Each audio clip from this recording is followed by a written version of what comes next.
సమాచారం కోసం 95 న్యూస్ ఇప్పుడు యాప్లో మీ ముందుకు వచ్చింది. వెంటనే డౌన్లోడ్ చేసుకుని న్యూస్ అప్డేట్ తెలుసుకోండి. ప్రతి క్షణం ప్రజాక్షేమం కోసం. ఇప్పుడు ప్రస్తుతానికి మనం శ్రీనగర్ కాలనీలో ఉన్నాము. ఇక్కడ ఒక తమ్ముడు ఉన్నాడు. అతను ఎక్కడి నుంచి వచ్చాడు ఏంటి అనేది అతని మాటలో మనం తెలుసుకుందాం. తమ్ముడు ఎక్కడి నుంచి వచ్చాడు? ఆంధ్ర అన్న. ఆంధ్ర నుంచి వచ్చావా? ఆంధ్ర నుంచి రావడం ఏంటి? అక్కడ జాబులు లేక ఇక్కడ పడ్డాను అన్న. అది అక్కడ బాగాలేదని ఇక్కడికి వచ్చారు కదా, ఇక్కడ ఎలా ఉంది? ఇక్కడ బాగుంది, అన్ని ఫెసిలిటీస్ అన్ని బాగా. తెలంగాణ ఇక్కడ అక్కడ లాగా ఇక్కడ జాబులు లేకపోవడం కానీ ఏం కానీ లేదు కదా. ఈ జాబ్ పైన ఇంకో జాబ్ వస్తుందని క్లారిటీ ఉంది, నమ్మకం అయితే ఉంది ఇక్కడ తెలంగాణలో. తెలంగాణలో అంటే ఆంధ్ర యువత మొత్తం ఇటే వచ్చేస్తున్నారంటావా? అందరూ ఇటే వస్తారు, అది పక్క. ఇదైతే పక్క, ఇదైతే పక్క. అంటే ఇప్పుడు జాబులు రావాలంటే కన్ఫర్మ్గా అయితే ఆంధ్రాలో అయితే ఏదో ఒకటి కంపెనీ రావాలంటావు, అంతేనా? ఆంధ్ర అయితే ఇప్పుడు ప్రస్తుతానికి అయితే ఏ కంపెనీలు లేవు, ఏమీ లేవు, అంతే. అక్కడ జాబులు లేక ఇక్కడికి వచ్చినావు. ఇక్కడ తెలంగాణ అయితే నీకు బాగుంది. ఇప్పుడైతే తమ్ముడు ఏమంటున్నాడంటే, ఇప్పుడు ఆంధ్ర కన్నా తెలంగాణలోనే జాబులు ఉన్నాయి, చాలా బాగుంది ఇక్కడ, ఒకటి పోయిన ఇంకోటి దొరుకుతుంది, నాకైతే ఇక్కడ హ్యాపీగా ఉంది, నేను ఇంటికి ₹1 పంపించుకుంటున్నాను అని చెప్పేసి బాగానే చెప్పాడు. అంటే ఆంధ్ర కన్నా తెలంగాణ వేరేట్లు బెటర్ అని చెప్పి అంటున్నాడు. ప్రతి యువత కూడా ఆ తెలంగాణ వైపు చూస్తుందని కూడా అతను అంటున్నాడు. ఇక్కడ ఒక తమ్ముడు ఉన్నాడు, కర్నూలు నుంచి వచ్చిందంట. అక్కడ ఉన్న ఆంధ్ర రాష్ట్రంలో జాబులు లేక వాళ్ళ అమ్మ ఎప్పుడో 20 సంవత్సరాల కింద వచ్చి అక్కడ ఎడ్యుకేషన్ పూర్తి చేసుకొని అక్కడ ఏ జాబులు లేక వాళ్ళ అమ్మలు ఇక్కడే ఉన్నారని ఇక్కడికి వచ్చాడు. అతను ఒకసారి అక్కడ ఏం చేశాడు ఏంటి అనేది, ఇక్కడికి వచ్చిన తర్వాత ఇతని పరిస్థితి ఎలా ఉందనేది అతని మాటలో మనం తెలుసుకుందాం. తమ్ముడు ఎక్కడి నుంచి నాన్న వచ్చింది? నేను వచ్చేసి కర్నూలు నుంచి వచ్చానన్న. పుట్టింది పెరిగింది మొత్తం కర్నూలు అన్న. అయితే అమ్మ వాళ్ళు వచ్చేసి ఇది పేద ప్రజలు అన్న, ఇది కూలీ చేసుకొని బతికేటోళ్ళు. వాళ్ళు వచ్చి 20 సంవత్సరాల నుంచి ఇక్కడే ఉన్నారు. అయితే ఇది మేస్త్రి పని అట్లా చేసుకుంటూ ఉన్నారన్న. అయితే నాది రీసెంట్గా వచ్చేసి ఇది టీచర్ ఎడ్యుకేషన్ అయిపోయిందన్న. టీచర్ ఎడ్యుకేషన్ చదివిన అండ్ మళ్ళీ దాని తర్వాత డిగ్రీ కూడా చదివినా అన్న. చదివిన తర్వాత మనకి మా ప్రభుత్వంలో వచ్చేసి జగన్ ప్రభుత్వం వచ్చిన తర్వాత ఇది సంవత్సరానికి వచ్చేసి మాకు జాబ్ క్యాలెండర్ వదులుతానన్నాడు. మళ్ళీ దాని తర్వాత ప్రతి సంవత్సరానికి డిఎస్సి వదులుతానన్నాడు. కానీ అక్కడ ఇప్పుడు వరకన్నా 5 సంవత్సరాలు అయింది. 5 సంవత్సరాల నుంచి ఒక్క డిఎస్సి వదలలేదు. ఇంకా నెక్స్ట్ రేపు సంవత్సరానికి ఎలక్షన్లు కూడా వస్తున్నాయి. వచ్చినా కూడా ఎంత వదులుతాను అంటున్నాడు, ఒక 10-15 వేలు వదులుతాను అంటున్నాడు. దానికి మా దగ్గర వచ్చేసి కాంపిటీషన్ వచ్చేసి ఒక జాబ్కి వచ్చేసి 200 మంది ఉన్నారన్న. ఆ కాంపిటీషన్లో ప్రతి సంవత్సరం డిఎస్సి పూర్తి చేసుకున్న వాళ్ళు అందరూ వస్తూనే ఉన్నారు. ఇప్పుడు కాంపిటీషన్ అంత పెద్ద పెరిగిన తర్వాత 3-4 లక్షల మంది ఉంటారు. 3-4 లక్షలు కాదన్న, 1 కోటి దాకా వస్తారన్న. 1 కోటి మంది ఉంటారు. 1 కోటి మంది వస్తా చదువుకొని బయట ఉన్నోళ్ళే, ఇట్లా ప్రైవేట్ జాబులు చేసుకుంటూ ఉన్నోళ్ళు వస్తున్నారన్న. అయితే మాకు ఇట్లా కరోనా అయిపోయిన సిచ్యువేషన్లో ఇంకా మాకు అప్పులు అయిపోయినాయి. ఇక్కడ గవర్నమెంట్ నుంచి ఇది కూడా మాకు దొరకలేదు. మళ్ళీ ప్లస్ జాబ్స్ కూడా పోయినాయి, ఏం రాలేదు.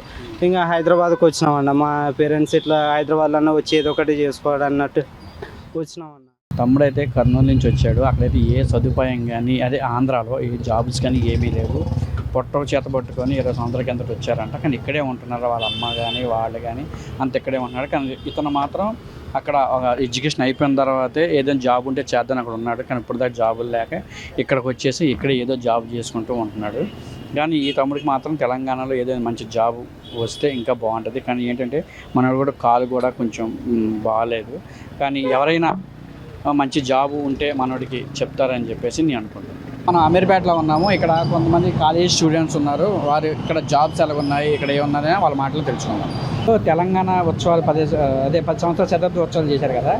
తెలంగాణ వచ్చి 10 సంవత్సరాలు అయింది. ఈ 10 సంవత్సరాల్లో అదే ఆంధ్ర నుంచి విడిపోయిన తర్వాత ఎంత డెవలప్ అయింది మీ మాటలో చెప్పు. ఇప్పుడు ప్రజెంట్ అయితే ఇప్పుడు హైదరాబాద్ బాగా డెవలప్ అయింది. యాక్చువల్ కేటీఆర్ బాగా డెవలప్ చేస్తాడు. కేటీఆర్ బాగా డెవలప్ చేస్తాడు.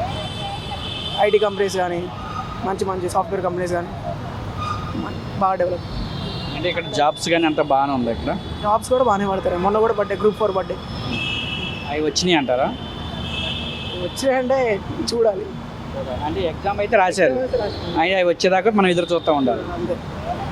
ఇప్పుడు మీరు ఎక్కడి నుంచి వచ్చారని ఇక్కడికి? మేము ఖమ్మం, నాది ఖమ్మం. అంటే అక్కడి నుంచి అంటే తెలంగాణనే కదా ఇదంతా. అక్కడ ఖమ్మంలో ఇంకా బాగా చేయట్లేదు. కేసీఆర్ గారు ఖమ్మంని పక్కన పెట్టారని చెప్పేసి అంటున్నారు. పక్కన పెట్టలే ఏం లేదు, కానీ ఇప్పుడు కూడా ఖమ్మం బాగానే డెవలప్ అవుతుంది. ఐటీ హబ్ ఓపెన్ అయింది, ఐటీ హబ్ నడుస్తూనే ఉంది. మంచి మంచి కంపెనీస్ కూడా వస్తున్నాయి ఇప్పుడు, మంచి డెవలప్ అవుతున్నాయి. అంటే చుట్టుపక్కల రాష్ట్రాల కన్నా హైదరాబాద్ బెస్ట్ అంటారు.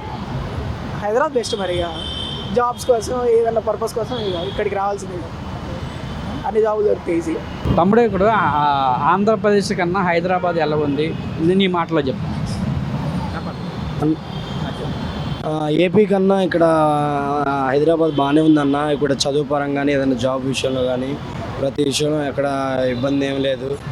జాబ్లు వస్తున్నాయి. మన ఏపీలో తక్కువ, చాలా తక్కువ.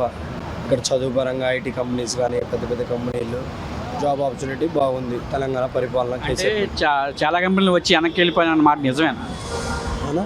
చాలా కంపెనీలు ఆంధ్రప్రదేశ్కి వచ్చి వెనక్కి వెళ్ళిపోయిన మాట నిజమేనా?